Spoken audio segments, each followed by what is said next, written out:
سب سے پہلے تمام دوستوں کو السلام علیکم۔ مکی آرتر نے پاکستانی کرکٹر کی خامیوں سے بھرپور فائدہ اٹھا لیا۔ ویڈیو میں مزید آگے بڑھیں گے مگر تفصیلات کی طرف بڑھنے سے پہلے حسب روایت تمام دوستوں سے ایک ہی درخواست کہ ویڈیو کو لائک کریں اور بیل آئیکن پر کلک کریں تاکہ جب بھی ہم کوئی ویڈیو اپلوڈ کریں اس کی نوٹیفیکیشن فوراً آپ کو ملتی رہے۔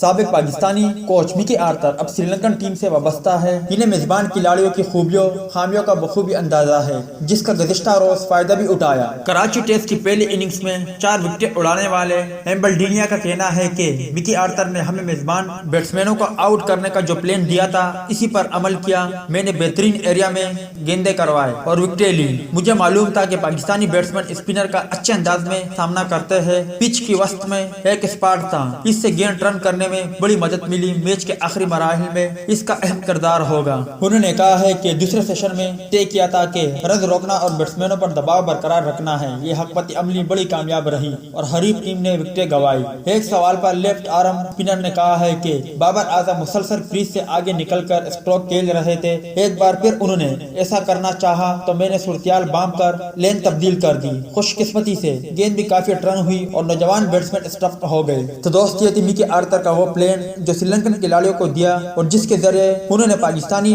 بیٹسمینوں کو قابو کیا۔ اس حوالے سے اپڈیٹ ویڈیو اچھی لگی ہو تو لائک کرے، بری لگی ہو تو ڈس لائک کرے۔ چینل کو ابھی تک سبسکرائب نہیں کیا تو سبسکرائب کر کے ساتھ موجود بیل آئیکن کو بھی دبائیے۔ ملتا ہے کسی نیکسٹ ویڈیو میں، تب تک کے لیے اجازت دیجیے۔ اللہ حافظ۔